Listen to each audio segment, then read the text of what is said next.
When you hear someone mention God, sweet tea, and the SEC, you know they're talking about the American South. Welcome back to another episode of the American South podcast. Since the last podcast that we filmed, it's been a crazy time in the SEC. There has been 6 coaching changes. With all the Lane Kiffin fiasco, obviously that is the title of this video. We will touch on the other hires in another video. But Lane Kiffin leaving Ole Miss for LSU is absolutely crazy. Do I doubt him on the way that he did it? Do I agree with the way he did it? Obviously, no. We're getting into that later. But do I fault him for going to LSU because he's promised a lot more money? Probably not. But what's your initial take on it?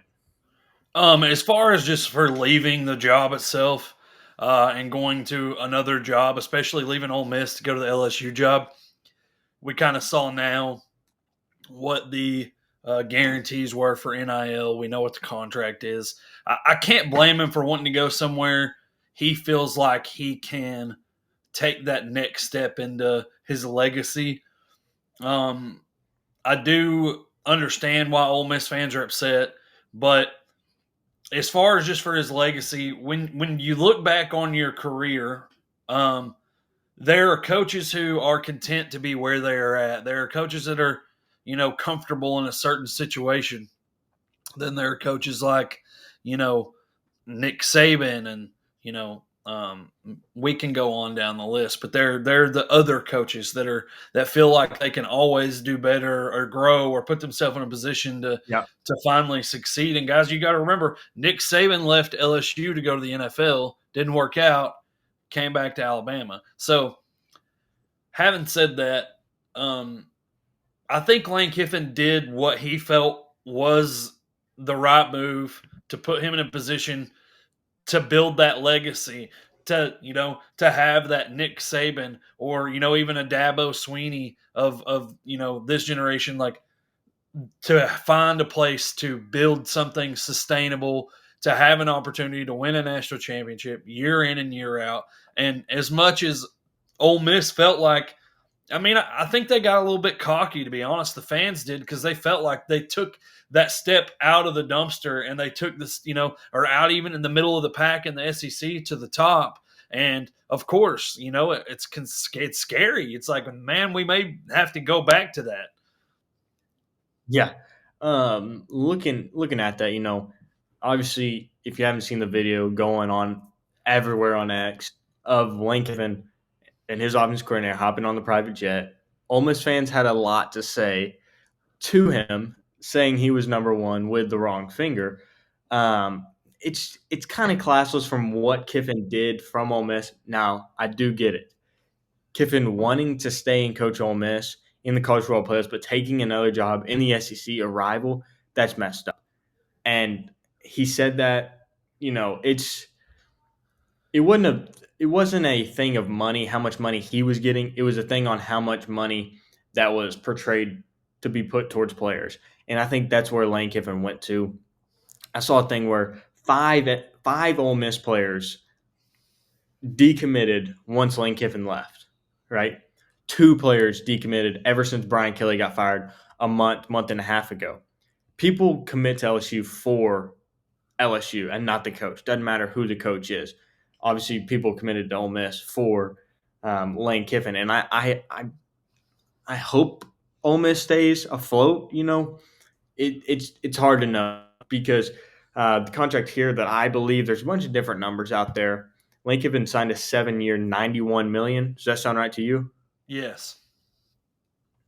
So that's obviously doing the math. That's $13 million a year compared to all these other jobs.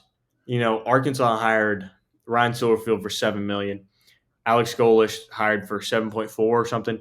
I don't remember Summerall's contract off the top of my head. That's almost double of what these other schools are paying their coaches, and LSU paid him plus the buyout. And so it's just they're going all in on Lane Kiffin, which I do agree with is a great choice. It's just Kiffin said he was a changed person, had been the best 6 years of his life at Ole Miss, I don't think that the way that he's done it in all of this was the right way to go about it. I agree, man. And we obviously don't know the conversations that were had behind closed doors. I know that he's a little bit ticked that he didn't get the opportunity to coach him if they were going to, in the playoff. He really wanted to be able to stay and coach them in the playoff. But they obviously didn't give him the opportunity to do that. So I I do understand. get that, though. Yeah, but in the same token, though, Tulane is allowing John Summerall, the coach in the conference championship, to allow them to have an opportunity to go to the college football playoff. And this is Ole Miss's first time going to the college football playoff. And I get it of them using it as like a bargaining chip to keep him, But even the players on the team were begging the athletic director to allow him to stay, and he still wouldn't do it. So I can see it from both sides. Now, having said that, apparently Lane Kiffin didn't even announce to them that he was leaving, like that he took the job. Yeah, there's so much rumors, right? There's going to be one person wanting fame on a post on X or whatever, and it gets a lot of views. So you don't really know what's true until it all comes out. The athletic director supposedly addressed the football team, and obviously everyone was upset. Granted, but they could see it coming. Now, defense coordinator is the head coach. Lane Kiffin also said to his assistants, offensive guys, I know for sure, that if you want a spot on the coaching staff at LSU, you better hop on the plane today when he left Oxford. And that's just, I don't know, it's a different way to think about it and go about it if I'm Lane Kiffin. But it's a danged if you do, danged if you don't situation in this with signing day. The whole coaching carousel is so messed up with the timing. I'm glad they changed the transfer portal to 1st of January, but it's so crazy right now. And the coaching situation has to be fixed with timing because there were 6 coaches hired in a day and a half, and it's a lot of stuff to be done in college football. But Lane Kiffin made the decision to go.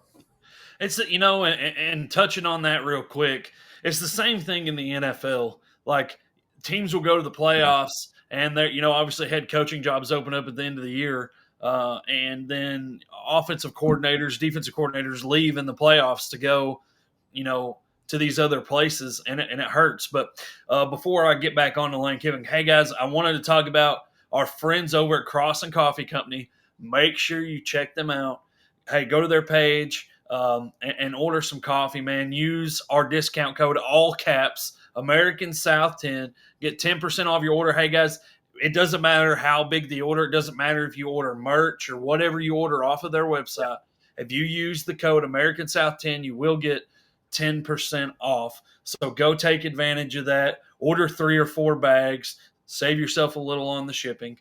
But, hey, listen, they're great people over there. It's great coffee. You get the bag. It's got a Bible verse on it, and Cross and Coffee Company wanted to make sure that each morning when we have our coffee, we take a moment to spend a little time with Jesus, and so you guys support them. They're great people. Now, moving on to Lane Kiffin. Man, there are a lot of rumors, obviously, with the offensive staff, and there are things that I don't agree with, like even his tweets, down to him trolling for 3 weeks, 2 weeks, even making an account for a dog that people are now speculating isn't even his dog, that he doesn't even actually have a dog. It's getting insane, man. And for all of that, you know what? At the end of the day, I do believe in karma, and it either will or won't work out at LSU. He is a good football coach. They're retaining, from what I understand, the defensive coordinator that was at LSU. So they're probably going to retain a lot of the guys that are on that defense. So it's going to get pretty they're going to be all right, I think. But Ole Miss fans, look, y'all have had a fun few years. Pete Golding is a great coach. And Right. I'm pretty sure Pete Golding was at Alabama with Nick Saban, wasn't he? I think so. Going back to that defense coordinator, Baker is defense coordinator for LSU. unbelievable coach, right? Yeah. LSU's defense was not the problem this year. If Arkansas and LSU's defense, Arkansas's offense and LSU's defense this year, they would be the number one team in the SEC probably, or close to that. And you also got to think, Lane Kiffin's going to a team to coach. His daughter's dating one of the linebackers there Right. with Week. So, it could be interesting to see. But, sorry, go back to what you're saying. Yeah, no, dude, and just to touch on your point, if Ole Miss's offense right now has LSU's defense, they're probably the best team in the country. Like, so I think Lane Kiffin made a move that made sense for him. To touch on Ole Miss, guys, don't be down and out. I think Pete Golding's a good head coach. It's probably going to be an identity change for you guys. He is the permanent head coach, correct? Like he is correct. Guys, it's going to be an identity change. He's going to go get an offensive coordinator, maybe Bobby Petrino. I don't know. But defensively, y'all are going to be fine. Like, y'all are going to figure it out. He's a great head coach. Don't sweat. It's going to be fine. But, man, just crazy week. I think that LSU has the guy that's really going to improve them, and it's going to be interesting to see how things go. Yeah, guys, if you're interested in any of the other coaching hires, this is obviously our first post this week of the whole coaching thing. Wanted to hit the Kiffin thing first because it's interesting, but make sure you like and subscribe and follow us as we go along the rest of these coaching searches. And it'll be interesting to talk about and see how it all plays out with the transfer portal once that opens up and into next season. Thank you for watching the American South Podcast.